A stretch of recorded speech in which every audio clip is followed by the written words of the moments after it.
Hello students, आज हम पढ़ेंगे कॉम्प्लेक्स सेंटेंस और कॉम्प्लेक्स सेंटेंस बनाना सीखेंगे हम किससे? Adverbial clause of comparison. अब बात यह है कि एडवर्बियल क्लॉज ऑफ कंपैरिजन हम बनाएंगे कौन से कंजंक्शन से? तो वो कंजंक्शन कौन से हैं? सबऑर्डिनेटिव कंजंक्शन ऑफ कंपैरिजन, यानी कि ऐसे सबऑर्डिनेटिव कंजंक्शंस जो किस में काम आते हैं? कंपैरिजन में, तुलना करने में काम आते हैं। और वो है कौन कौन से? आपका एक है एज एज, और दूसरा है सो एज, और एक है देन।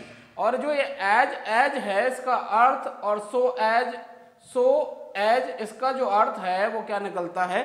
उतना कि जितना। और ये जो देन है इसका अर्थ क्या निकलता है? से। तो जब आप इस एडवर्बियल क्लॉज ऑफ कंपैरिजन का उपयोग करते हुए कॉम्प्लेक्स सेंटेंस बनाएंगे तो दो सेंटेंस जो आपको दे रखे होंगे उनमें क्या है? आपस में दो चीजों की तुलना हो रही होगी। उस तुलना में यदि आपका सेंटेंस अफर्मेटिव है तो आप किसका उपयोग करेंगे? एज एज का। और यदि सेंटेंस आपका नेगेटिव है एक, तो आप किसका उपयोग करेंगे? सो एज का। यानी कि दोनों चीजों को बराबर बताया गया है तो एज एज, और यदि दोनों चीजों को कम या ज्यादा बताया गया है तो उसमें आप किसका उपयोग करेंगे? So as. कंपैरिजन के लिए साथियों एक डिग्री नाम का आपके एक ग्रामर में टॉपिक है, उसमें इसकी हम डिटेल्ड में चर्चा करेंगे कि जो सो एज, एज एज और देन, इनका उपयोग किस तरीके से होता है। अभी हम केवल क्या कर रहे हैं कि किसी क्लॉज को क्या बना रहे हैं? Adverbial clause of comparison. कौन से कंजंक्शन से? Subordinate conjunction of comparison. यानी कि कंपैरिजन में जो सबऑर्डिनेट कंजंक्शन काम में आते हैं उनसे हम subordinate adverbial clause of comparison बना करके क्या बना रहे हैं? Complex sentence. तो आइए साथियों देखते हैं कि हम किस तरीके से एक एडवर्बियल क्लॉज ऑफ कंपैरिजन का उपयोग करके एक कॉम्प्लेक्स सेंटेंस बना सकते हैं। तो देखिए पहला सेंटेंस है Devesh is intelligent, Kapil is equally intelligent. अब आप यहां पर देखेंगे कि एक तो कौन इंटेलिजेंट है? देवेश। देवेश इंटेलिजेंट है। और अगला क्या जो सेंटेंस है वो क्या कह रहा है कि कपिल इज इक्वली इंटेलिजेंट, कि जो कपिल है वह भी समान रूप से इंटेलिजेंट है। यानी कि देवेश और कपिल दोनों ही क्या हैं? इंटेलिजेंट हैं। और कितने इंटेलिजेंट हैं? इक्वल, बराबर, समान इंटेलिजेंट हैं। यानी इन दोनों की इंटेलिजेंसी की तुलना की जा रही है कि वो कितने इंटेलिजेंट हैं। तो यहां पर दोनों को बराबर इंटेलिजेंट बताया गया है और सेंटेंस आपका कैसे हैं? अफर्मेटिव है। तो ऐसे केस में आपको किसका उपयोग करना है? एज एज का उपयोग करना है। और जो साथियों आप देख रहे होंगे जो एज एज, ये दोनों एज एक जगह पर ही नहीं लगेंगे। पहले एक एज आएगा, उसके बाद में एडजेक्टिव आएगा, और उसके बाद दूसरा एज लगेगा। इस तरीके से इनका उपयोग होगा। तो देखिए ये सेंटेंस कैसे बन सकता है कि देवेश भी उतना ही इंटेलिजेंट है जितना कि कपिल। इस तरीके से हम इस सेंटेंस को लिख सकते हैं। तो हमने लिखा Devesh is as intelligent as Kapil. अब आप देख रहे हैं यहां पर हमने लगा दिया एज और इधर भी लगा दिया एज, और इसके बीच में जो इंटेलिजेंट शब्द है जो कि एक एडजेक्टिव है इसको हमने लगा दिया।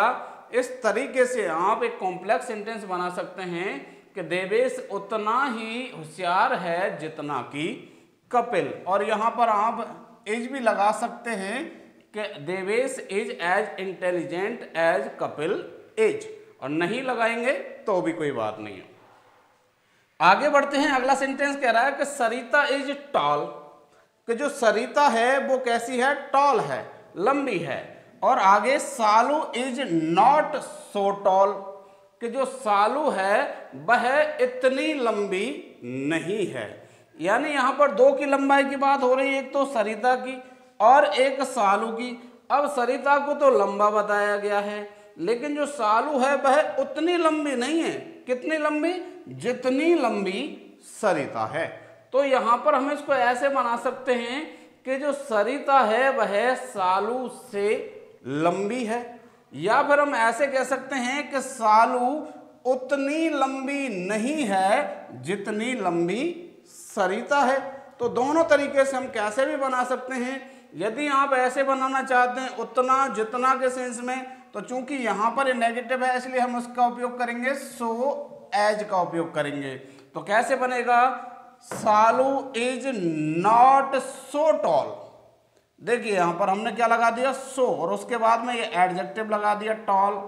सालू इज नॉट सो टॉल, फिर लगाया एज, और फिर उसके बाद किससे तुलना हो रही थी, सरिता से, तो क्या लिखा हमने, सरिता। तो Salu is not so tall as Sarita, यानी कि जो सालू है वह उतनी लंबी नहीं है जितनी की सरिता। और यदि आप इसको देन से भी बनाना चाहें तो देन से भी कैसे बनेगा कि जो सरिता है वह सालू से लंबी है। देन का अर्थ क्या निकलता है, से। तो से को हम कैसे लगाएंगे, इसके लिए हमें यहाँ पर ये जो एडजेक्टिव है इसको कंपैरेटिव डिग्री बनाना पड़ेगा।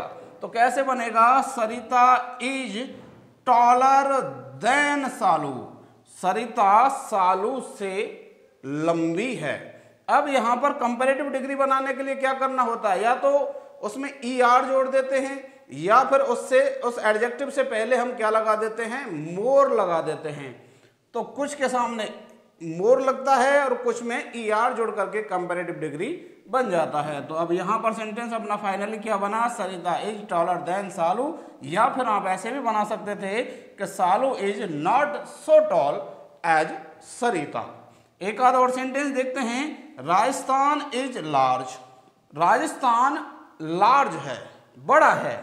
मध्य Pradesh is not equally large, कि जो मध्य प्रदेश है वह उतना ही बड़ा नहीं है। यहां पर इधर बताया नॉट, अफर्मेटिव सेंटेंस इधर की साइड में, इधर की साइड में नेगेटिव सेंटेंस। यहां पर राजस्थान को तो बता दिया लार्ज, और मध्य प्रदेश को बताया है कि वह उतना लार्ज नहीं है, इक्वली लार्ज नहीं है, मतलब इसके समान बड़ा नहीं है, यानी कि मध्य प्रदेश छोटा है। तो इसको हम कैसे बना सकते हैं कि राजस्थान मध्य प्रदेश से बड़ा है, या फिर आप ऐसे बना सकते हैं कि मध्य प्रदेश उतना बड़ा नहीं है जितना राजस्थान है। तो कैसे भी बना सकते हैं आप इसको, क्या लिखा आपने, Madhya Pradesh is not so large, चूंकि नेगेटिव था इसलिए हम सो एज का उपयोग करेंगे। तो Madhya Pradesh is not so large as Rajasthan, ऐसे बना सकते हैं। या फिर दूसरे तरीके से कैसे बना सकते हैं, राजस्थान इज लार्जर, अभी बात की थी ना, ER लगाने से कंपैरेटिव डिग्री बन जाएगी यदि हम देन का उपयोग कर रहे हैं तो Rajasthan is larger than Madhya Pradesh, Rajasthan Madhya Pradesh से अधिक बड़ा है। तो इस तरीके से आपका ये बन जाएगा। तो इस तरीके से आप जो सबऑर्डिनेट कंजंक्शन ऑफ कंपैरिजन हैं इनका उपयोग करके आप क्या बना सकते हैं, एक कॉम्प्लेक्स सेंटेंस बना सकते हैं। अभी जैसे हमने ये कॉम्प्लेक्स सेंटेंस बनाए हैं।